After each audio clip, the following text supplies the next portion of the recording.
Hey, Daddy, this is the man of the champions, Bill Fonzie Alfonso, giving a shout out to Something else. something else, Daddy. This is Nicole Matara, Great Warrior Wolf, and you are listening to Something Else. I'm Tony Schiavone, and you're listening to Something Else. Hey everybody, it's Rich Palladino, the voice of New England, and you are listening to Something Else with Arya.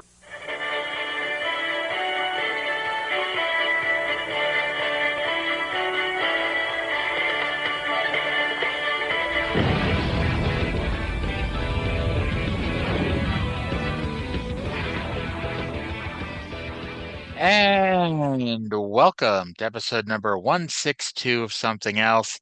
Today we get to review a goddamn fucking shitty show, and I'm in a shit mood to talk about it, as we're gonna fucking bury the biggest piece of shit to ever be allowed to write, book, whatever, a fucking wrestling program.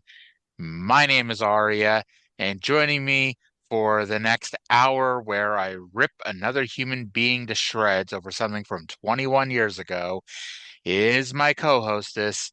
It's Cyndi. Cyndi, isn't this fucking show amazing?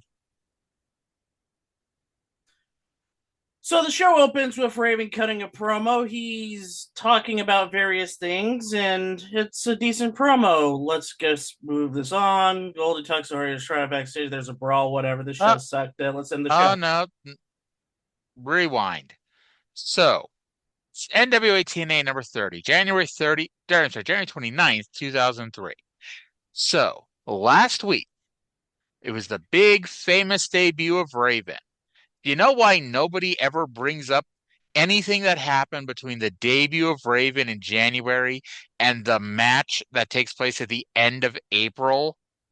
Do you know why nobody brings up anything in between that? Because on week one, Russo managed to throw it all the fuck away as quickly as he fucking could. Let's just start with the promo. So last weekend, Raven steals the NWA title and he leaves with Russo because, of course, everything in this fucking company has to revolve around that piece of shit. So Raven's sitting in the balcony wearing the NWA title. He talks about the great former world champions and that there's a revolution that Jeff Jarrett doesn't understand that is happening. He is going to right the wrong. He's going to show Jarrett the error of his ways.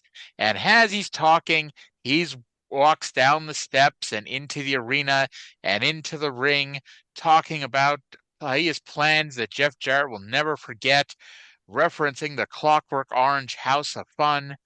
Somewhere in Canada, a young Courtney Rush's ears perked up at that point. Suddenly, again, we can't just let things happen and move on with our lives. Raven is attacked by Jeff Jarrett, who beats Raven unmercilessly. Jeff Jarrett shows that Raven is no threat to him for the first time tonight.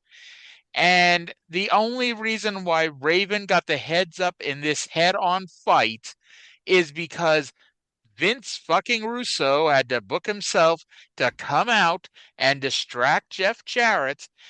Because, of course, Russo has to be involved, and he has to be the reason Raven gets the upper hand. And, thanks to fucking Russo, who, again, is not going to be wrestling for the fucking world title.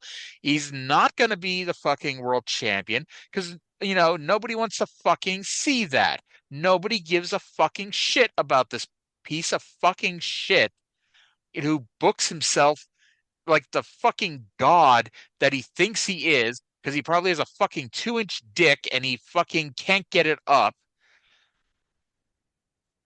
And fucking, Raven superplexes Jarrett through a table in the ring thanks to Vince fucking Russo. Because again, everything is about Vince Russo. Everything on this show, every angle, every match, every storyline, no matter what's happening, we have to constantly talk about Vince Russo. Mike Tenay has to constantly make comments about Vince Russo. Don West has to bring up Vince Russo. Goldilocks has to bring up Vince Russo. Bullet Bob Armstrong has to bring up Vince Russo. Fucking the pimple on my ass has to bring up Vince Russo. And, How does that happen? you know, How did your pimples get sentient all of a sudden? Yeah. Talk about this fucking promo. The promo itself was your standard Raven promo, so it was okay. You said a lot earlier in this show's run about Stone Cold Don Harris. Well, here's Stone Cold Jeff Jarrett. And it feels like that's the way they're trying to go with it, trying to build Jarrett as this traditional hero and the sex group as these people who think it's more important to entertain and all that stuff. And you have Raven speaking in like tongues, which makes it all the more weird. We'll get to more Raven weirdness and this later. Was fine, but the Russo stuff, Russo interjecting himself didn't sit well for me because he could easily had like that Harris brothers or even Mike Sanders or David Flair or somebody like that, but it wouldn't fit into the storyline because the storyline isn't. It's not what Tenay says in the intro. It's not NWA TNA versus Sports Entertainment Extreme. No, this whole thing is Jeff Jarrett versus Vince Russo. And while it was fine to start, I gave it a little bit of breathing room. This week, it's where it completely lost the plot. And we'll talk more about that as the matches go on because apparently none of these people actually fucking watched Austin and McMahon. Fucking Austin wasn't beating the shit out of The Rock, Mick Foley, Ken Shamrock, The Undertaker, Kane. He wasn't single-handedly destroying all of them and was only getting taken down because Vince McMahon, came out and beat him up. Fucking, you go back and watch that. Steve Austin beat the shit out of Vince McMahon almost every week for a fucking year. When has Jeff Jarrett been able to lay one fucking finger on Vince Russo? No. But at the same fucking time, Jeff Jarrett's been able to beat up every single contender he has to his title. When's the last time Jeff Jarrett defended his title? Well, I guess he defended it last week. So fine, let me rephrase that. When's the last time he defended his title against somebody that you actually thought may have stood a chance of beating him? The answer is never. But if you wanted to be generous, you'd say the first week when he took on Truth. If you wanted to be generous, you would say that match, and that was November 27th. We're now January 30th. The next time Jeff Jarrett's going to have a title match that you think he might lose is whether it's April 23rd or April 30th. I forget what fucking date it is, but it's a fucking Raven match. So enjoy the next 3 months of Stone Cold Jeff Jarrett, who needs to make sure that he's the champion. So the only two people who can book the company are the only two people in the world who think that he should be the number one guy, and that's his dad or Vince fucking Russo. Because you go back, let's go into the future a little bit. Fucking A. Go forward a few years when Dusty Rhodes was booking, and he's like, dude, you got to lose the belt, and he fucking refused to. When he finally lost the belt to AJ Styles, they were going to do that Slammiversary King of the Mountain match when they're off TV, and Jeff Jarrett wasn't going to win, and he threw such a hissy fit that he had to be taken off the fucking show entirely because he wouldn't do a fucking job in a fucking 5-way ladder match. Was that the ladder match Raven won? Yeah. And Raven only won it because Jeff Jarrett threw a hissy fit because he wasn't going to win. I'll do one better than that. You don't even have to go that far. You just have to go later this year. We're gonna have fucking Chris Harris at one point. He's gonna get over big and run for the world title next year. Chris Harris, he doesn't even get to have his fucking match for the world title. Spoiler alert for a show, from 20 years ago. They build up for months that Chris Harris is going to get the world title match. He's going to get the world title against Jeff Jarrett in a cage, and he doesn't even make it to the match. Guess who stops him? AJ. Russo. Because at this point, Russo becomes the new executive director of TNA, and he says that he's not ready. So he puts up all these roadblocks for Chris Harris. That Chris Harris then goes through to get the title shot. Because I can't tell you specifically what it is, but I know they do some weird convoluted series of number one contenders matches, and Chris Harris wins all of them to prove that he's worthy of a title match. And then on the night of the show, he gets attacked by Raven and replaced by AJ Styles. Anyway, what were you going to say before I went off on that rant? I forgot. So backstage, Goldie talks to Jorge Estrada, and he's got a match with the Amazing Red. Finally, a match that is an NWA TNA versus SEX. He admits that Sanders offered him a job with Sports Entertainment Extreme, and he says he's been thinking about it because of his losing streak. Goldilocks says, "Why the hell are you thinking about that?" And he goes, "A desperate man will do desperate things." Yeah. So now, because about we 12 can't get enough Russo. Sorry. Oh, yeah. 12 minutes into the show, it's time for a 5-minute opening video package. Because this couldn't just air before the Raven promo. Hell, we couldn't have a match before that promo either. But, that's, another thing. Because here's the thing.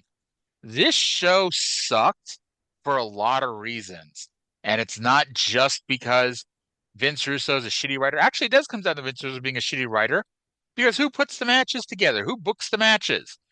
And this show is full of some shitty matches. And, of every match on this show, there is maybe one that could have been better than what it was. Because there's a bunch of shitty matches, but they all lived up to their abilities and expectations. Like the first match is fucking Amazing Red versus Jorge Estrada. Jorge Estrada is famously green. He has days where he's great, and he has days where he really, really isn't. And this is one of those days. And by the way, speaking of Jorge Estrada, his theme song is one of the top 5 reasons to watch this goddamn show still. In fact, it's pretty goddamn close to the top. Is the stupid fucking flying Elvis theme song. And like literally, so he comes out and faces Amazing Red. And Tenay mentions, and this is where I knew this show was going into the shitter. Tenay mentions tonight we're going to be joined by a former acquaintance. And our former associate, he said. And the way he said it, I knew it was that fucking show. And I just didn't realize that fucking show had all this extra shit on top of it. So they went for an infrared at one point, and they screwed it up so badly that it fell apart and they had to do it a second time. Estrada kicked out of that. And then Red pushed Estrada off the ropes and got another infrared for the win. At least we didn't get a 30-minute opening promo before the opening match, but the crowd was already tired from seeing the Stars do a hardcore angle in the first 10 minutes of the show. And, like I said, it doesn't help. This was not that good of a match anyway. No, it wasn't. But 3.0 out of 10. I gave it a 4. I mean, it was fine, I guess. I mean, Amazing Red's a great worker. He needs a good dance. He needs a competent dance partner, I will say. Jorge Estrada was never competent enough. Now, And after we're really the going to match, talk about this in the weeks to come. after the match, because we can't just have a one-on-one match where somebody wins, somebody loses, and we move on to the next segment. As I mention every fucking week, Mike Sanders comes out and demands that Jorge Estrada give him an answer over whether or not he's going to join SEX. Why is this fucking stable full of the jobberiest jobbers in the fucking company? Anyway, Estrada realized he's either too much of a jobber or not enough of a jobber to be part of this crew, and so he flips them off and throws down Mike Sanders. And so, because you have a Vince Russo company, and we already have Mike Sanders, and we already have the Harrises, and we already have BG James, we have all these people that are loyal to Russo for some fucking reason. We might as well bring it all in and bring out the fucking Disco Inferno, who didn't even really look like the Disco Inferno. It just looked like, a decent sized guy with short black hair came out and attacked Jorge Estrada. And Mike Sanders announced that Glenn Gilberti is the director of talent development for Sports Entertainment Extreme. Again, look at this fucking crew. Okay, they got Triple X. So, okay, the talent of Triple X by itself is just absurd in comparison to the rest of the fucking group. The rest of the group, you have BG James, fucking Ron and Don Harris, and one of them, I think it's Don, isn't really supposed to be wrestling much anymore, but he basically fills in whenever they need an extra body. David Flair, and we'll get to him. Mike Sanders, and we'll get to him. Glenn Gilberti, Disco Inferno, is a perfectly adequate wrestler. Like, he's not great. He's not. But he's not awful. He can have a good match. However, and it's hilarious because you look at the rest of this fucking crew. Tonight on this show, we're going to have David Flair wrestling. We're going to have Mike Sanders wrestling. I'm still not sure what David Flair can do well, but Mike Sanders can at least talk well. So keep him out of the fucking ring. Make him a manager. Fucking make him Disco Inferno's manager. Great.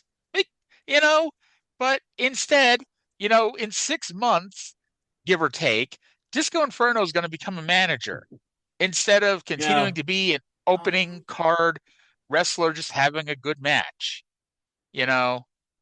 Because again, we take anybody who can, wrestle and take that away from them.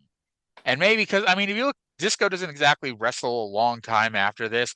So maybe that was partly him too, wanting to just stop taking bumps. But fine. Still, this is just, God. Disco would do spot shows. Like, he was in TNA in 2018.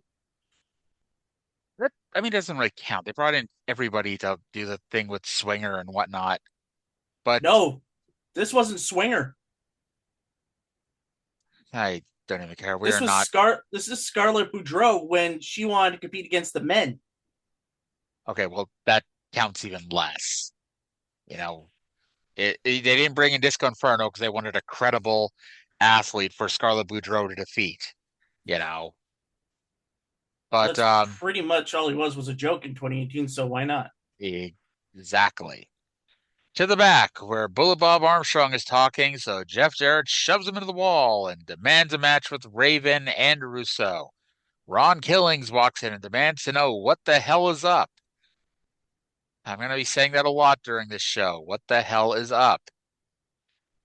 David Flair versus Jerry Lynn.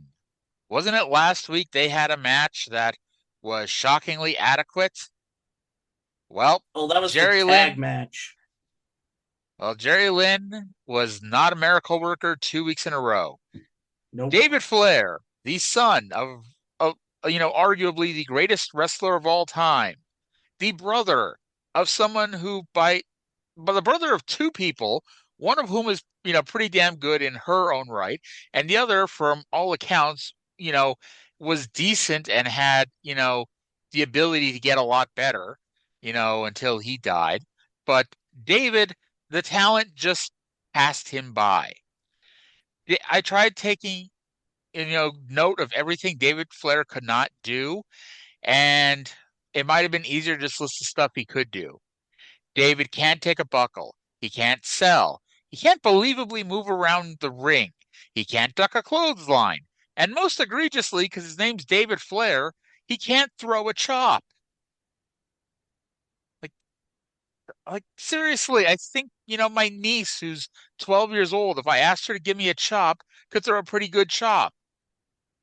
David Flair could not throw a chop.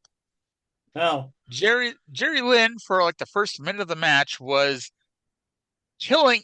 This is going to be a bad comparison considering what I'm going to say, but Jerry Lynn was killing himself to try to drag David Flair to the best match he's had since that Benoit match on Nitro.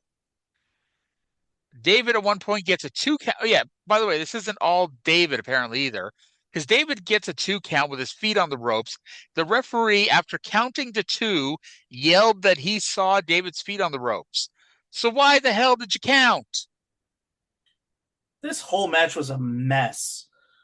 And in the end, it's like, now we got to continue on with one of my least favorite wrestling tropes: dissension between two people. Yeah. So we're just going to get to the end of this match because this match sucked. So Jerry Lynn so David Flair grabs the bag, the ref throws it away. Truth comes out because Flair got the bag again. Truth grabs it, aims for Flair. Flair ducks and hits Jerry Lynn. And 1, 2, 3. David Flair wins 0.5 out of 10. 1.5 out of 10. You're being more generous. Jerry Lynn killed himself for the first minute of the match. We then get a pre-tape sit-down interview with BG James and Mike Tenay, and we can't even fucking play it straight. We can't even play it fucking straight. Because BG James, he was a very popular mid-carder in the WWF in 1998 and 1999. He really fucking was. Take me, if you don't want to believe me, whatever, but trust me, he fucking was. However, he was not the most popular person. He wasn't the most popular person in his gang at any point. As they added and subtracted people, he was never the most popular person in his gang. He wasn't even the most popular person in his own tag team. No, he was more popular than Billy Gunn. But with that said, again, he was popular because people enjoyed singing along to his catchphrase. Mm-hmm. And I can't stress enough how big that was during the Attitude Era, was singing along with catchphrases. However, instead of BG just playing it straight, talking about, storylines, because they bring up how, he was brought into the WWF as Jeff Jarrett's roadie. They brought up the real Double J. They brought up DX. And of course, he can't just say things how it is. It has to be, I was the most popular wrestler in the world. I sold out Madison Square Garden 20 weeks in a row and made millions. Like, literally, he could have left out so much of this stupid shit and kept in, I made millions of dollars and my family is jealous of me. Which anybody who knows Bullet Bob Armstrong, and you've watched him, and you've watched Scott and Steve and Brad, they're not actually jealous of him, but it makes for a fun angle. The one Armstrong who got a huge contract, he made all this money and now it's gone to his head. Instead, it's not about that. It's about how Vince Russo made him millions of dollars. It's about how Vince Russo told him that the real Double J sucked. It's about how Vince Russo did this. It's how Vince Russo did that. It's like, motherfucker, we're just going to suck his dick. Just suck his fucking dick on camera. Like, at this fucking point.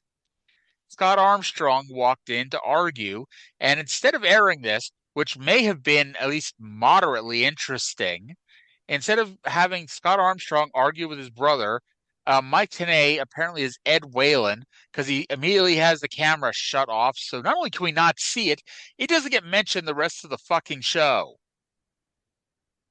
At this point, I pressed pause and looked at the fucking clock, and it was only 35 minutes into the fucking show. That's exactly how I felt about this. And then it gets worse. it gets fucking worse. As we go back live, America's Most Wanted is in the ring. Now, okay, you're like, hey, what do you mean the show's had a lot of bad matches? America's Most Wanted is in the ring. They're going to have a match, right? So, it's nearly impossible for America's Most Wanted, Chris Harrison, James Storm in 2003 to have a bad match, and we've already seen David Flair, so whoever the match is with is not going to be with fucking David Flair. And, well, we're not going to get an AMW match, at least yet. Instead, we're getting an AMW promo because, yes, last week they got screwed out of the tag team titles and they want their rematch tonight. Okay, great. A nice, simple fucking wrestling promo. They got screwed out of the titles. They want their belts back. Great. This brought out Sports Entertainment Extreme. All 6 of the people who, suck dick, including BG James, who informs us that Triple X is not here tonight. And so the 6 of them go to the ring to beat down AMW when the fucking Rock and Roll Express of all people hit the ring with chairs. Now, before I continue and tell you what happens next, before Cyndi says something here, I am going to tell you a story. Now, I see the viewership numbers of these shows, and most weeks either this show or the Smoky Mountain show tend to be the more listened to show. Well, about, I don't know, at this point, 3 weeks ago, maybe a month ago, on the Smoky Mountain show, they've been building up this tag team match at a house show between the Rock and Roll Express and Scott and Steve Armstrong, a match between 2 babyface tag teams. And I noted that conventional booking logic says that one of the teams are going to turn on the other. However, you're not going to turn the Armstrongs, and you have to be a complete fucking moron to turn the Rock and Roll Express heel. You would have to be a complete fucking moron to turn the Rock and Roll Express heel. Not like, hey, when Robert Gibson got injured in 91, Ricky Morton turned heel. And it didn't really work, but, they went with it, and he was a bit over the top with it, and it was kind of neat to see before he went to Smoky Mountain, had to run there. When Ricky Morton leaves Smoky Mountain in 95 after the blow up between his girlfriend and Tracy Smothers' girlfriend, and they're not doing anything with Robert Gibson until the death of Smoky Mountain, Robert Gibson turns heel. And believe it or not, Robert Gibson, all things considered, was a decent heel. However, Ricky Morton and Robert Gibson are not a heel tag team. They're baby faces. It's like Sting. It's like the Hardy Boys. It's like, Ricky Steamboat. There are some people, there are some acts that can never be heels. It doesn't matter how good or bad they may be at it. The fans do not want to boo them, and it's just impossible to not like them. Again, only a complete fucking moron would turn them heel. So, Cyndi, please tell us what the complete fucking moron who writes this show did. I'm not doing the voice this week. So after the Rock and Roll Chase Off Sports Entertainment Extreme, they celebrate a little bit of AMW, and the swerve happens, and they clock AMW with the chairs. They officially turn heel and leave through the SEX entranceway. Wunderbar. Now, we need to say this in the history of the Rock and Roll Express. This is not the first time they've turned heel. They kind of were heel in 98 in the WWF when you had the NWA invasion. And they were And famous for screwing over the Headbangers in a couple of matches over the NWA titles. and shockingly, that again was booked by a complete fucking moron, and it failed so spectacularly that they had to turn them babyface like a month into it, because that's when they brought in the new Midnight Express. Bob Holly and Bart Gunn. And even before that, weren't they heel in Mid-South? No, Bill Watts' territory? no, good God, no. Well, I think they were heel before, and I, before the WWF run. I invite you to watch 84 Mid South. It would be impossible to believe that Bill Watts, like if Bill Dundee would have went to Bill Watts and said, "Hey, Bill, we need to turn these guys heel." Bill would have said, first of all, Arya, that's an awful Bill Dundee impression. And secondly, he would have shot Bill Dundee in the head for making that suggestion. And then would have It fined him for staining the office. he would have fined him for standing there and taking the bullet to the head. But yeah, but believe me, like the Rock and Roll Express, I think they did like a one night shot in ECW, I think, but I don't count that. They were still faces, though. They may have been heel on the one night that they were there, if they were there, if I'm remembering it correctly. No, this was ECW. No, because Cornette was part of ECW for a little bit because he was there for one night. That one night. And the Rock and Roll Express were not there. Anyway, so yeah, the Rock and Roll Express are now jobbers number 7 and 8 in Sports Entertainment Extreme, and we continue the rule that every fucking person has to be a heel. Nikita fucking Koloff had to turn heel, now twice actually. The Rock and Roll Express had to turn heel, and that's not the last of it on this fucking show. By the way, since I didn't mention all the stuff that's gone on behind the scenes, Dusty Rhodes had a prior booking, which is why he's not here, and they figured if Dusty's not here, then there's no point in bringing in Nikita. So yeah, that is allegedly still going, even though they didn't mention it a single fucking time on the show. By the way, I mentioned like all the bad matches on the show. For the second time in like 3 weeks, the best match was a dark match where Zach Gowen beat future Ring of Honor manager Truth Martini. And this is before Zach Gowen got signed as the second one-legged wrestler in WWE after Johnny Ace signed the wrong one. Yeah, that was the best match on the show, the dark match.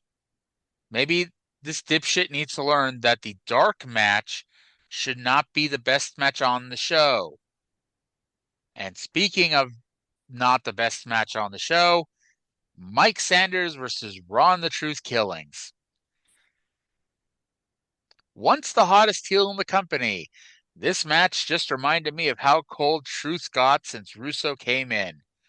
Oh, yeah. And it even goes back to the last few weeks of his title reign, because there were weeks he wasn't even on the fucking show. He was the world champion, and it was all about Jeff Jarrett. I know, surprisingly, And want to know how bad this match was? David Flair had a better match than these two guys. Because Ron Killings is hardly Jerry Lynn when it comes to carrying a lesser opponent to a decent match. And because Mike Sanders is good at one thing, and so we need to have him wrestle instead. Because of course we do. I'm waiting for Jerry Lynn to have a 20-minute promo segment because, when somebody's good at something, we can't have them do it on a Vince Russo show. That makes too much sense. Then this finish, I don't even know what the fuck happened here. David Flair ran in, Jerry Lynn ran in, and somehow I think Ron Killings hit Jerry Lynn, and then Mike Sanders rolled up Ron Killings for the win. I think. Yeah, that's exactly what happened. I did not care enough to go back and rewatch to confirm or deny it. By the way, I want to point out this weekend, I was on a classic wrestling binge-a-thon. I watched a month of Mid-South. I watched 3 weeks of World Class. I watched 2 weeks of Smoky Mountain.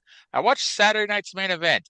So I watched what's that, 11 hours of pretty good wrestling, even as the worst case scenario, decent wrestling.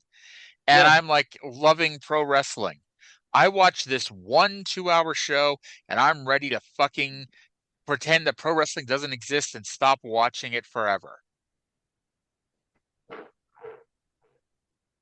So Yeah, Goldilocks, this. by the way, 0.5 out of 10.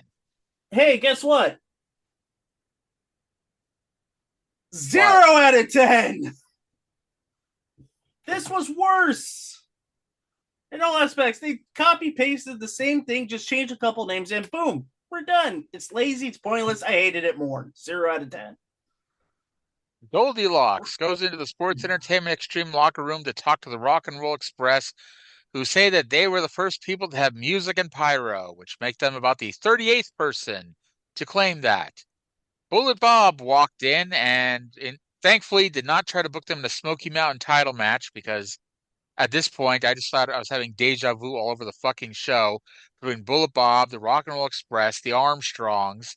Fucking BG James needs to come out in a mask as the Dark Secret here in a minute. I swear. I swear, fucking get Cornette in here. We might have a competently booked TNA at this point, but he's too busy booking OVW, which God, I wish you could find those fucking tapes because that's fucking miles better than this shit.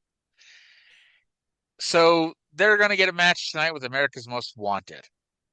We then go to this fucking segment. And you and I were talking earlier today, and you Yeah. seem to love this. And I said it was another bullshit inside baseball promo that nobody gives a fuck about and was supposed to get people to go, ooh. And in reality, people didn't really give a fuck. AJ No, Styles comes out to the ring and demands a world title match. He asked, what else has he got to do? He's not with Mortimer Plumtree. He's not with Vince Russo. He beat Ron Killings. He beat Jeff Jarrett's ass all over the ring. He beat Larry Zbyszko. Raven, because Raven has the title belt. So Raven, being the delusional bastard he is, says that he's the world champion. Oh yeah, because Raven still kept the belt when Vince Russo laid out Jeff Jarrett earlier. So Raven gets to the ring and tells AJ that he is not ready to face Raven. And so then the inside baseball began. AJ said Raven was on he said Raven was on steroids, and then he may have meant heroin because he mentioned he had a syringe up his skirt, and I took that as a steroid reference. But then later he made a heroin reference, so it could have been about heroin. Either it was way, heroin. Raven then called AJ Styles gay. AJ told him to go back to the locker room and shoot up with more heroin. They then go forehead to forehead and walk around the title belt that Raven put down in the middle of the ring. But before anything could happen, a whole bunch of referees ran. And by the way, the fat referee hit the ring first, so I thought for half a second that, oh my God, they're going to do a fucking match here. Yay, we're going to get a good fucking match. No, because we can't have good things on this show. So a whole bunch of referees hit the ring to hold them apart. But of course, here comes Superman. Stone Cold Jeff Jarrett ran in and single-handedly beat them both up. His two top contenders to the world title, he single-handedly beats up, and he takes his belt and walks away. It's nice that Jeff Jarrett already has his revenge. And then, if that's not enough, but do you want like do you want to talk Can about the I Raven clarify? promo before No, I I want tell to you what happened clarify. next? I want to clarify what I said to you. I said I only liked the burn battle between AJ and Raven. I didn't say I liked anything else about the promo. You like the what? The insults that Raven and AJ threw at each other. Because I turned my mind back to 2003. I thought, oh, that's cool. It's like I was watching Yo Mama on MTV back in the day. I'd rather have been watching Made. I'd rather have been watching AJ Styles try to pick up one of 5 girls coming off a bus. Actually, that wasn't Made. That was Next. I'd rather That watch was AJ Next, yeah. Styles on Next.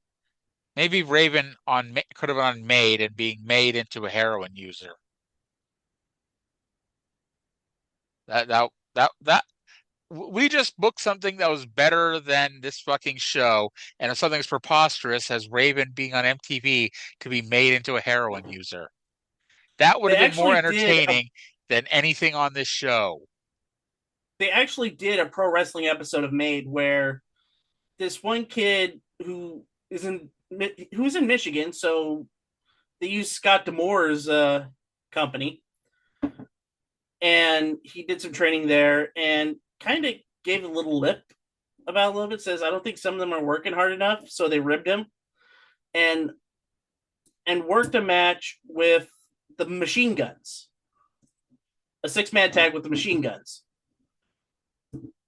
and they ribbed him by taping his bag.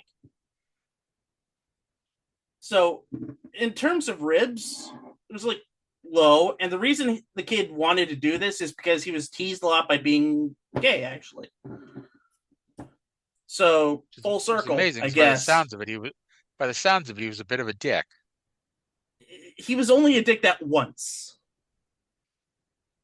And then he got the message quick because then they stiffed up a little bit. And he got the note. And everything else was smooth sailing on that episode. My friend Stephanie was on Made, and I got interviewed because I went to the prom with her, but I ended up on the cutting room floor. I was a deleted scene in that episode. Maybe if they had the DVD of Made and that episode was on it, maybe they might have the deleted scene put back in. Speaking of deleted scenes.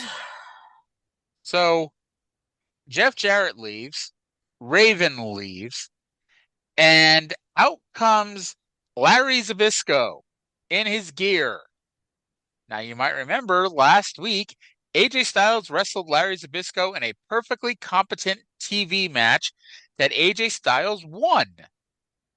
So now that AJ Styles is picking himself up off the mat, now that he's gotten his ass kicked by the world champion, by Stone Cold here, Larry Zbyszko challenged him to a match where AJ Styles would have to beat him twice in 10 minutes. AJ Styles, because why the fuck would you accept this challenge? AJ Styles said, "No, old man, leave me the fuck alone." And so Larry bitch slapped him, and somehow that made not only did that make a match, maybe I must have fucking missed something, but believe me, rewinding was not an option on this fucking show. Not because I physically could not do it, but because there was no way in hell I was going to rewatch any of this. So you somehow did miss something. The stipulation was you actually somehow did miss... that. Well, I was going to say you actually did. Let me finish, then you can say yours. So okay. The stipulation somehow became not just AJ has to pin Larry twice in 10 minutes, but if AJ does not beat Larry twice in 10 minutes, then AJ has to accept Larry Zbyszko as his mentor. Why? I don't know, but you actually did miss something because in AJ's rambling promo, he said he beat Larry Zbyszko in about 5 minutes. And then he said, I could beat him twice in 10 minutes, 3 times in 15 minutes.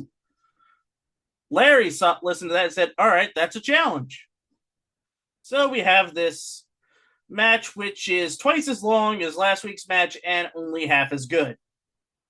So why did I miss why AJ has to have Larry as his mentor if he doesn't beat him twice? Because the deal was this. If AJ did beat him twice in 10 minutes, Larry would get AJ what he wants. And that is an NWA world title shot against whoever the champion is. Has it been explained what stroke Larry Zbyszko has that he's able to make Bullet Bob Armstrong book this world title match that Bullet Bob apparently has no interest in doing up until this point? I think Bolabobo's Larry a favor or something probably helped him out with his golf game. So Don West, love the guy.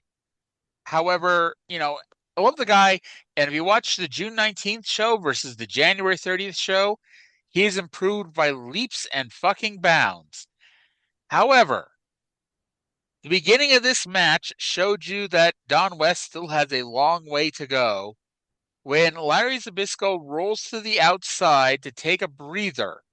And what's the one thing Larry Zbyszko is known for in his matches? It's to Stalling. stall. So Larry Zbyszko rolls to the outside, and Don West is like, Larry would never do that. Like, I did. I mean, I guess the answer is no. You've never seen him wrestle before, but have you ever seen him wrestle before? That's his big move. That's his finisher, is to stall. So this match was fucking weird. AJ pins him out of nowhere at about 6 minutes in with an inverted DDT. However, despite that, this was 9 minutes and about 30 seconds of Larry Zbyszko beating up AJ Styles. And these types of matches, it's pretty fucking easy when you get to the end. You get the guy that's down one fall in this case. I mean, AJ's quote unquote down a fall because he needs 2 falls. And the last 30 seconds or last 45 seconds is him just going for one fall after another. And the clock runs out and the crowd loses their shit because we're getting 1-2 count after another. The finish of this match was basically the first 9 minutes of the match. Larry Zbyszko was kicking AJ Styles' ass.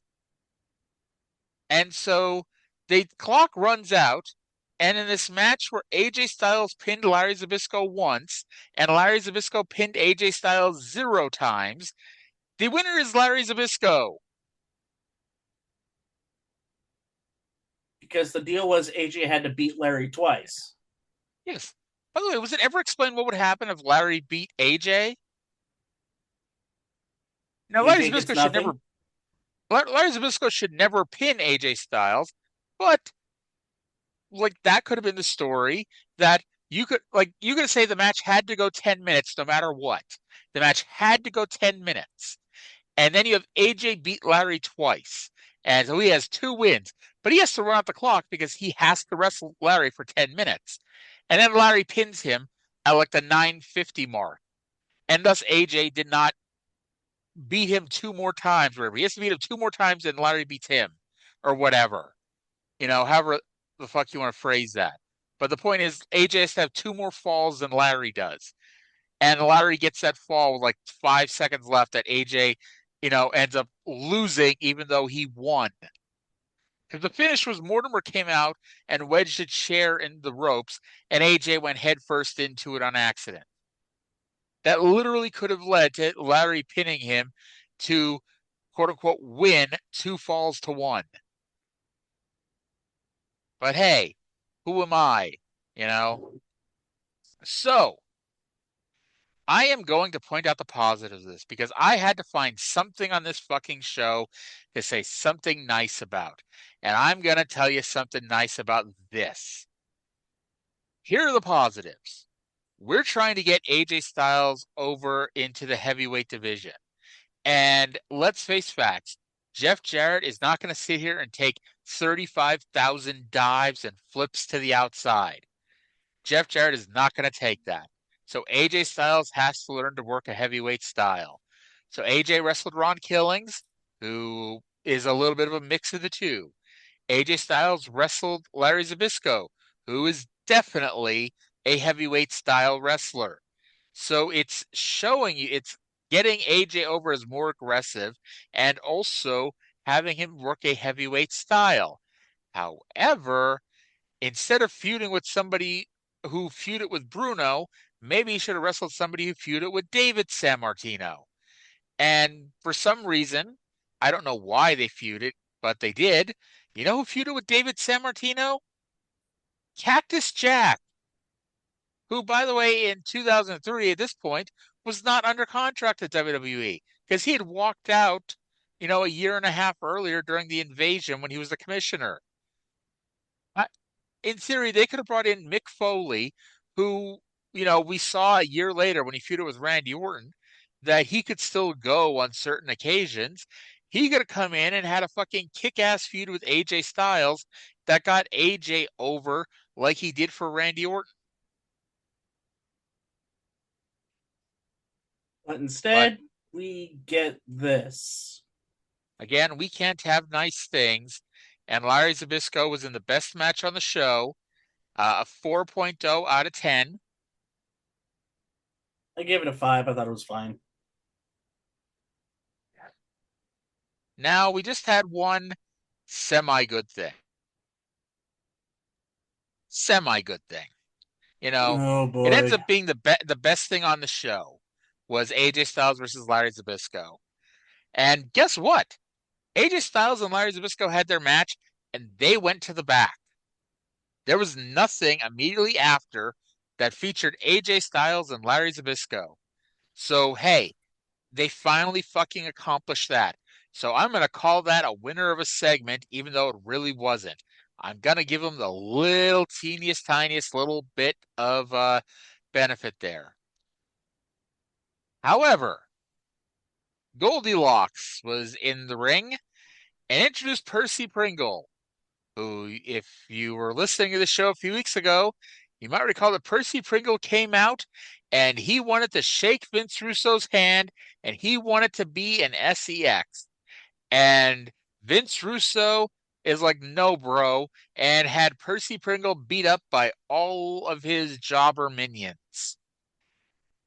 Keep in mind again, the only reason Percy Pringle is not in SEX is because Vince Russo decided that he was not bad enough to be in the fucking group of the worst wrestlers imaginable. So, Percy Pringle comes out, and him and Goldilocks have one shit-tastic promo. Goldie's tripping over her words, Percy's tripping over his words. And it's not all Goldilocks' fault. Trust me. Like, she's perfectly competent person to stand there holding a microphone. It was just a weird like, they knew what was going to happen, but we could just chalk this up at first to being a weird fucking night. And then, suddenly, out of nowhere, Tony Schiavone enters the ring. Now, newer fans, like the last 20 years, when you hear Tony Schiavone enter the ring, you're like, holy crap, the guy in AEW everyone loves. Because Tony Schiavone is a lovable person.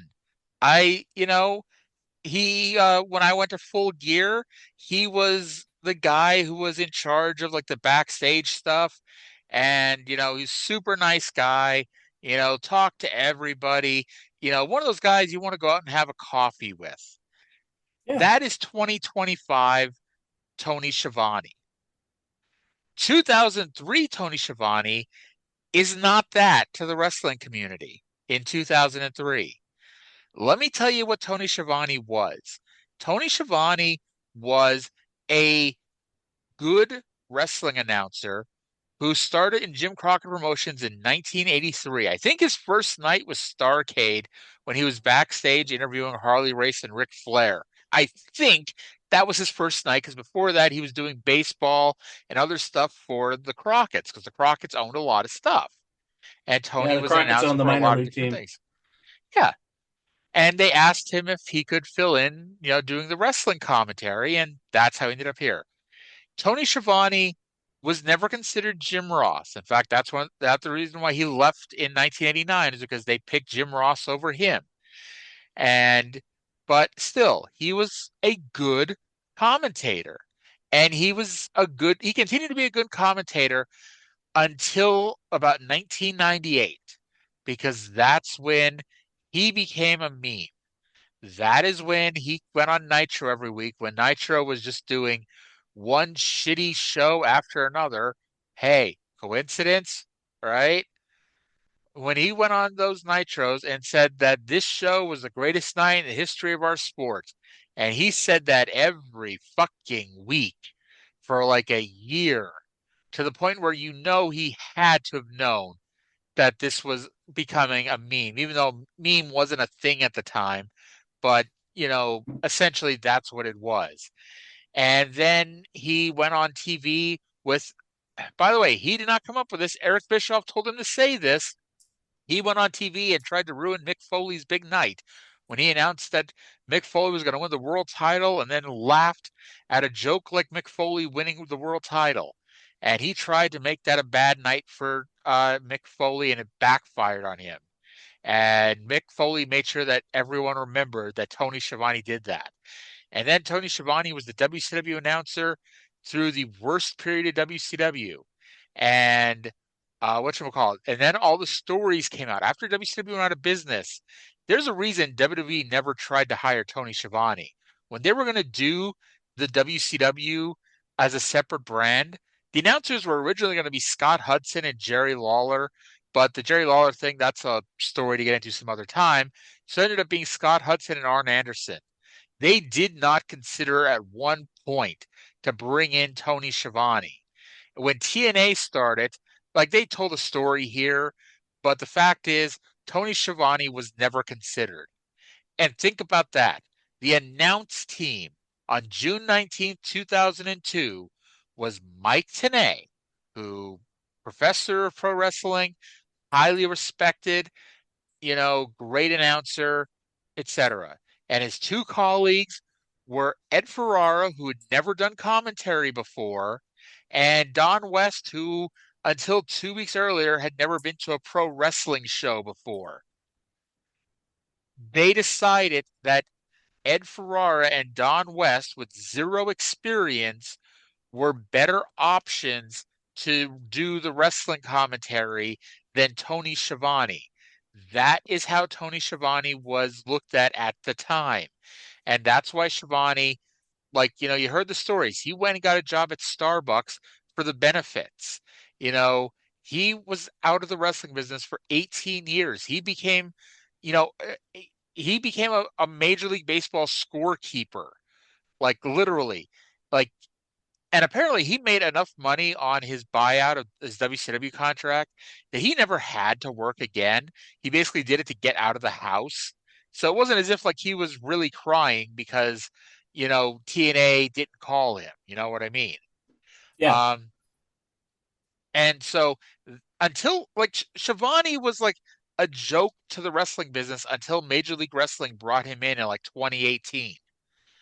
Nobody had thought about bringing in Tony Schiavone to do wrestling commentary until Court Bauer did, a year or two before AEW became a thing.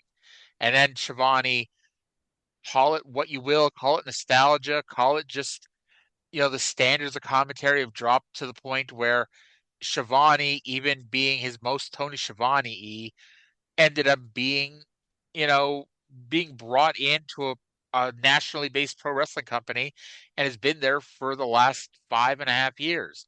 But again, this is not the Tony Schiavone that was here in TNA 2003.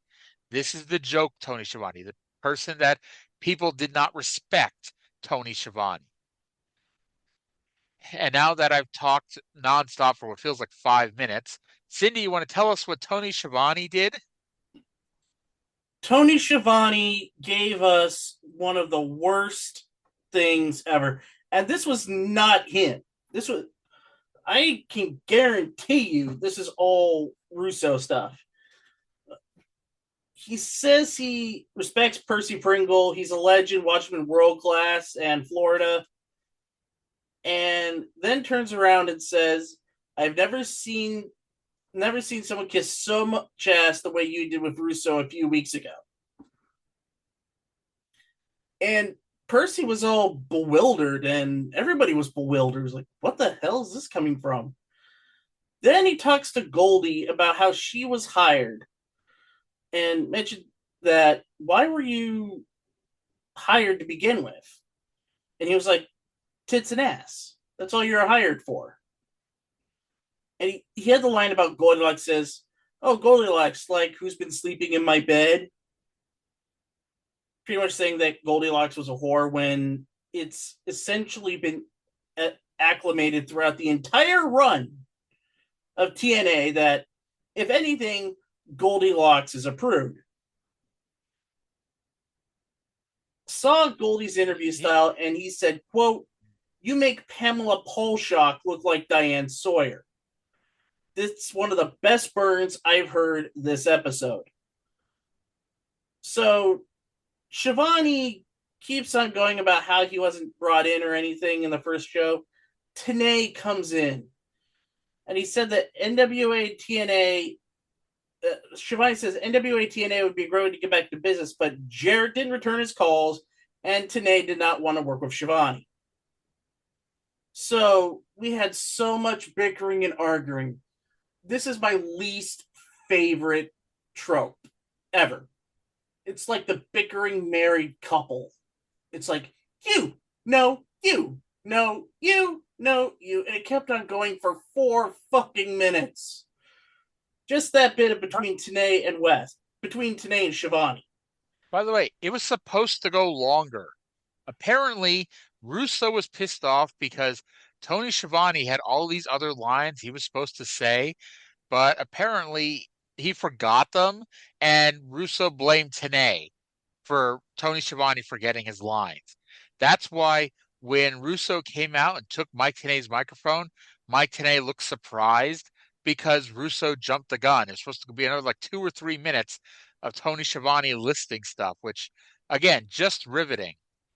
So Russo, Schiavone, and Tenay are arguing back and forth. Who gives a flying fuck? Now, the best part about all of this, were you looking in the background during this promo when Russo, Tenay, and Schiavone were bickering? Yeah, they were asleep. No. Specifically, there were 2 signs. Keep in mind, this is the hardcore TNA audience. These are the people where, like, some of the people actually pay for their tickets. The ones that are in front of the camera typically are the ones that pay for their tickets. Oh yeah, this These sign. these people who pay for their tickets came to the show with 2 signs, and they held them up for the whole world to see. In between Russo and Tenay and Schiavone, first was a big ass sign in big ass letters saying, "Who cares?" And to be honest, it was not like this well put together sign where, like, oh, they traced it out and they colored it in. If you told me this guy had a black marker in his pocket and he wrote it on a thing that he'd already brought in with him, I'd fucking believe you. And then next So to would him, I. next to him was another guy who held up a sign saying, "The nonstop action has stopped." That is the best sign I have seen throughout this entire run that we did. Yeah. And here's a spoiler alert. And I mean, mind you, Tony comes back a couple more times on this episode. Tony Schiavone's one and done. He did not like this. He did not like being a heel. He didn't like standing in the ring and fighting with Mike Tenay about stupid bullshit nobody cares about. He did not like this at all, and he told people backstage he wasn't coming back. And the whole ride back to Atlanta, because the Vince Russo crew, were the ones that gave him the ride. So Russo, BG James, Glenn Gilberti, Mike Sanders, the entire way back, they were all trying to convince Schiavone that this was great and that he needs to come back next week. Well, Schiavone, in perhaps the smartest thing he had done in years up to this point, never came back again. No, he didn't. I will give one last piece of information about this, one last line. Schiavone brings up Scott Hudson, saying he should have replaced Tenay because he's from Atlanta and could do Tenay's job better and wouldn't charge TNA the airfare from Las Vegas. Because A, he would have driven in with Russo, but B, there was a famous thing that got Scott Hudson a lot of heat in the WCW announce team because not Mike Tenay, but Bobby Heenan brought this up. Scott Hudson, after he did his first couple nitros or whatever, he apparently went to the WCW team or the WCW management and said that he would work cheaper. He loved his job so much that he would work for less money. And Bobby Heenan was fucking pissed off because he was making good money and Scott Hudson's there basically undercutting him, you know, driving down his value. And so yeah, Scott Hudson, who had a real job with the federal government, which is why, you see Scott Hudson, we'll see him a couple times at TNA over the years, but this is why Scott Hudson never really did anything outside of WCW run. He got a good government job and was smart enough to not give it up. It's like how Don Callis went and got an MBA after leaving after ECW died. By the way, speaking of MBAs, congratulations to Ian Riccaboni of AEW. He did ROH commentary forever. He just graduated with his master's in business administration. Oh, So, hell yeah. anytime him and Don Callis are doing commentary together, that's the most educated commentary team of all time. Oh, I don't doubt it one bit. I do want to bring up one other thing about this promo, and he mentioned Percy Pringle at this time mentioned he was being honored at the Cauliflower Alley Club in 2003. Would you like to know what the other honorees were? Because I'm going to bring some happiness about this. The Iron Mike Mazurki Award. Now, some of the titles of these names I don't know. I'll be blunt. I don't know. But we have the Iron Mike Mazurki Award, which is for Mad Dog Vachon. The Lifetime Achievement Award was Angelo Savoldi. The Future Legend Award was Steve Fender, whoever the hell he is. Oh, Lord. The posthumous award was, oh God, I didn't know she died this early. Rhonda Singh. Oh yeah, she died in like 2001. The Gulf Coast Award. Sorry. The Future Legend Award is also the one that's won by Michael Shane and Frankie Kazarian at different points, which partially leads to their feud coming up in a few months. Okay. The Gulf Coast Award was Bob Roop. And then other honorees was Vern Bottoms, Bill Moody, Percy Pringle III, Tom Andrews, Buddy Colt, Buddy Roberts, Tito Montez, Bruce Swayze, Moose Borowski, and Don Leo Jonathan. That for those 60s and 70s wrestling fans, that's a who's who. Steve Fender, he's one of those guys. It's like if you looked at all the companies he's worked for pretty much every nothing indie company.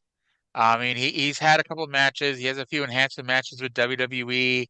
And he looks like he did a tour with Pro Wrestling Noah. It looks like he did a little bit of time in Ring of Honor. I'm sorry, he did one match in Ring of Honor in 2004 that I'm going to eventually get to as I go through my Ring of Honor watching. However, one of the things I wanted to mention, apparently he did more than one tour with Pro Wrestling Noah. He's there for a little bit. He's still wrestling to this day. Yeah. Doing what? So he is his most recent match was December 21st, hit under the name Superstar Steve. He beat Jeff Wild at the NWA World League Wrestling Christmas Bash 24 event at the Harley Race Wrestling Arena in Troy, Missouri. And before that, he defeated Joe Vanetti at the SICW event in Belleville, Illinois. But before that, he lost to Trevor Murdoch. So, he's only on a 2-match winning streak here. By the way, the main event of that recent show, the Christmas Bash 24, I don't know what direction I'm supposed to read these in. So the main event is either a man named Mike Maverick beating a man named Moses, or a man named Camaro Jackson defeating a man named Raheem De La Suede. which I don't know if that's the greatest name or the worst name I've ever heard. Raheem De La Suede. Mm-hmm.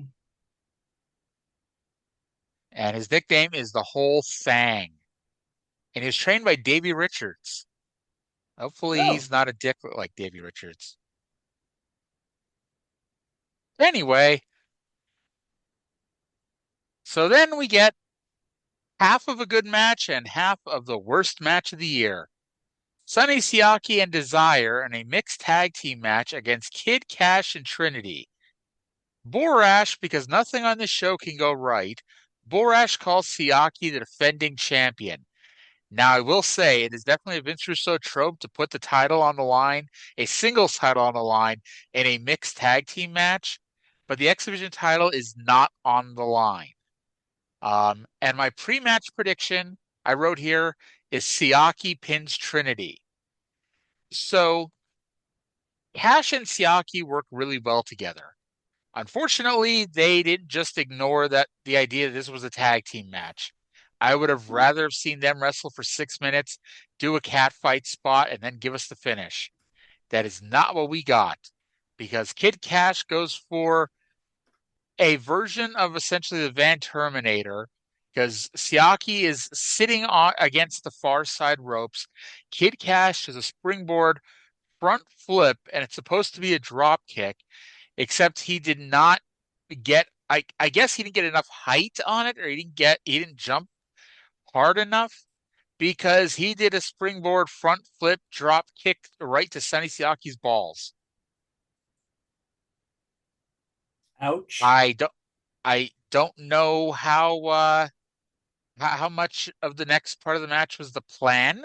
It's possible, because hey, you drop kick me in my balls, even though I don't want them, I'm gonna be in pain. Trinity got to do her spot doing a moonsault on the Sonny Siaki. And then we got Trinity and Desire. And to their credit, they practiced a 30-second sequence of moves. And that 30-second sequence of moves was not awful. It wasn't good, but it wasn't awful. However, whether because this was the plan or because Sonny Siaki could not keep going, they kept going. And Trinity, among the highlights, Trinity got a 2 count off a kick that missed by about 5 feet, and 5 feet might be generous. And the finish saw Athena interfere, and Trinity roll up Desire for the pin. And so I was wrong about the finish, at least. Kid Cash versus Sonny Siaki was the best match on the show. Desire versus Trinity was slightly better than the worst match on the show, and it averages out as, sadly, the second best match on the show. 3.5 out of 10. I gave it about a 3. At this point, I was just like, just let the show end. Oh, the show's not over yet. Tony Schiavone's back in the ring, and it takes him a minute to spit it out, but he eventually asks if sluts are allowed to interfere in all the matches. He apparently does not understand that someone has to interfere in every match. Tony asks Siaki and Desire to calm down, and then asks Siaki about his match next week against the Amazing Red, when in ran Conan, who beat down Siaki with a kendo stick. Where is Bert Prentice when you need him? Oh, there he is. For the 3rd week in a row, 400-pound promoter, non-wrestler, never had a real match in his life. Again, may have had like a comedy manager match or something, but like he's never had a real wrestling match. He came in and ran off Conan. I have no idea why, but Tenay and Conan then argued, and next week there'll be an interview with Tenay and Conan. And the one thing I did note was apparently Conan was shooting with that kendo stick, because apparently Siaki was really welted up after this angle. Yeah. To the back, where Jeff Jarrett says that he doesn't care whether he wrestles Raven or AJ Styles. Good to know that he does not care about wrestling his two top challengers to the world title because the most important thing is facing Vince Russo. And that's not just me being a dick and pointing and, theorizing. This is what he said. He needs to face Vince Russo. Do you have anything about the Conan or the Jeff Jarrett stuff? Not really. Actually, about the match, because I cut. Oh no, I didn't cut you off about the match. We talked about the match.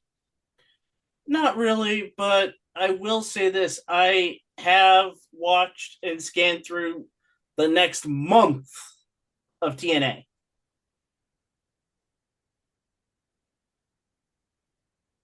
Oh boy, it does get better. I will say this: it does get better. Next week is not it.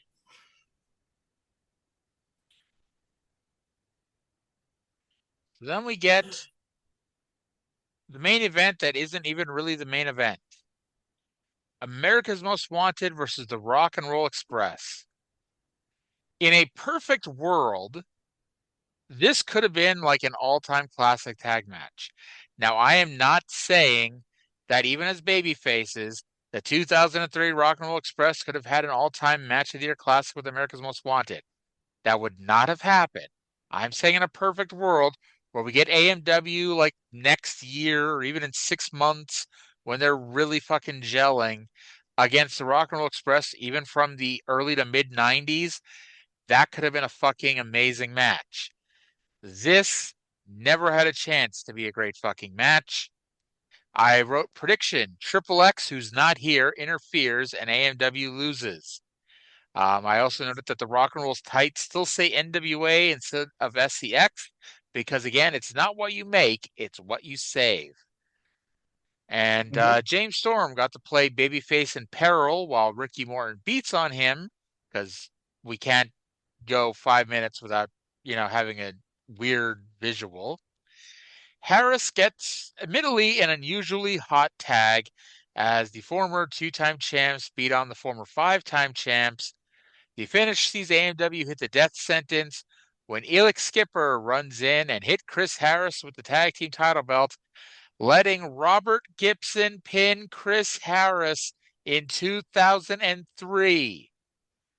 And I was shockingly right that Triple X, and I guess it's just Elix Skipper, I imagine Daniels and Low-Q were probably in Japan, but yes, Triple X was here, and they made sure AMW lost. And like I said, in a perfect world, this could have been an all-time great tag match. But we don't live in a perfect world. We live in Vince Russo's world. 2.0 out of 10. 2.5 out of 10. It's still the same bullshit. Let's just finish the show. Well, then because, again, we can't just have the match, have it finish, and then move on with our lives, Brian Lee and Slash return after a 3-week absence. They beat down Elix Skipper, which now has turned Elix Skipper really into the baby face because these two giant men are beating up a much smaller man. But the fans are chanting evil. And then AMW beat the Rock and Rolls back to the SCX locker room. They then announce next week Mike Tenay versus Conan. At this point, I'm shocked. Like, if it wasn't for Mike Tenay refusing to do any physical angles, they would have booked Mike Tenay versus Vince Russo. But anyway, yeah, it was in his contract that he wouldn't get physical. Mike Tenay interviews Conan. Then, because we need more David Flair in the fucking ring and more Mike Sanders in the fucking ring, we're going to have a 4-way match. It's going to be David Flair, Mike Sanders, Jerry Lynn, and The Truth. Because why fucking not? Sonny Siaki versus Amazing Red for the X Division title. And, Bullet Bob is really on the fucking mark because he also booked Disciples of the New Church versus Triple X for the tag titles. And that's not it yet either. Because we go to the back, to the SCX locker room, where Tony Schiavone asked Vince Russo about a match for next week. Russo asked Jeff Jarrett to put the belt on the line next week against Raven. Raven wanted to wrestle now. So Jeff Jarrett runs into the SCX locker room and for the third time tonight, beat the shit out of Raven. For the second time tonight, Raven could not fight his own battle and needed Russo to distract Jarrett so he could get the upper hand. They fight to the ring where Russo brings a table into the ring. By the way, the other 6 or 7 or 8 or 9 guys in SEX who aren't Raven or Vince Russo are still back in the locker room. They didn't bother to follow their leader out to help out. So Russo brings the table into the ring, and in the same twist of fate we saw an hour and 45 minutes earlier, the tables were turned and Jarrett put Raven through the table. There is a reason the only thing they ever show is Raven attacking Jeff Jarrett the first time and not the escapades of the following week, and I can assume the following weeks too. I can't fucking believe that show does 30,000 buys at this point, so I imagine the next 3 months must be fucking amazing. Anyway, Jarrett threatens Russo, so AJ Styles runs down and gives Jeff Jarrett the stroke on the title belt, and AJ steals the NWA title to finish the longest 2 hours of my fucking life.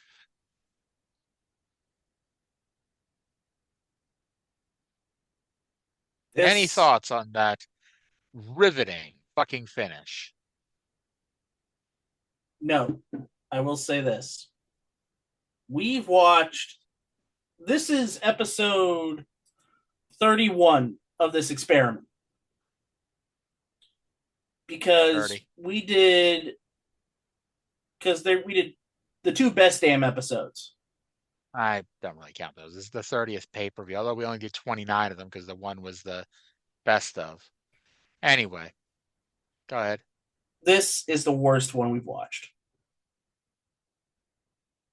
I'm not kidding. It's the worst one. I have a hard time believing that it's ever going to get any better. Like, literally, I'm seriously at the point where I'm like, how the hell are we going to do this for another year and a half? A year and a fucking half, we're going to keep fucking doing this. And the only reprieve we have is like there's a 3-month reprieve in October because Hogan is allegedly coming in and he refuses to work with Russo. So they kick Russo out of the company for 3 months until they realize Hogan is never going to actually fucking work with them.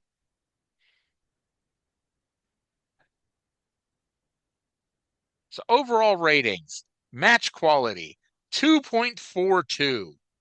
Meaning if you looked at this as under a Dave Meltzer star rating, that means that our 6 matches averaged 1.25 stars. Overall enjoyment, 1.5 out of 10. A week where we saw David Flair, Mike Sanders, Larry Zbyszko, and the Rock and Roll Express all win matches in 2003, complete with identical heel turns by Schiavone and the Rock and Rolls. Future Build. Last week, Future Build was a 10 because they did the angle that led to the great business they did for the Raven Jarrett match. Welp, they squandered that in a week. Future Build, 0.5 out of 10. If you bought this show in 2003, why the fuck would you pay $10 to watch next week's show? Last week's angle was completely blown off. It reminded me of the story. Jim Cornette's told the story on his podcast a few times. Everyone remembers the Hell in a Cell when Kane debuted, ripped off the cage door, gave Undertaker a tombstone, and walked out. Vince McMahon told his writing team, which at this point was just Jim Cornette and Vince Russo, he told them that that was the match at WrestleMania and they're not to wrestle beforehand, so it's going to be a slow-ass build. So this is October when the angle happens, and the first match is going to be March 29th. Jim Cornette tells the story that the next week, Russo comes in, and his idea is that Kane is going to chokeslam The Undertaker through the announce table. It's like, motherfucker. It's like, do you not know what the fuck you're doing? That blows off the angle to do that, to do a fucking another physical angle like that so quick. Or it leads to them being forced to book the match sooner than it's supposed to. This asshole doesn't know what the fuck he's doing. And I know that's not fucking news, but Seriously, is Jeff Jarrett that fucking obsessed with making sure he's the fucking world champion that he doesn't care what else is going on as long as the booking sheet at the end of the day has his name listed as the winner and his hand being raised? He cannot be this fucking juvenile. He cannot be this fucking naive that that's all he fucking cares about. And yet, here we are. Overall rating 1.47. Way to go. Way to go. That's out of 10. By the way, my 40 years of pay-per-view book, the worst rated show was Starrcade 90. And that did like a 1.7 or 1.8 overall rating, something like that. This is, I think, at least the second or third TNA show to be worse than the worst pay-per-view of the first 6 years of pay-per-view. That is a feat. I'm about to do the Great American Bash 91, and I'm willing to bet that does a higher rating than this. But I guess we'll see. But we've been at this now for, I think, an hour and a half. I'm done. Anything else you want to say about the show? No. See you next week. Bye.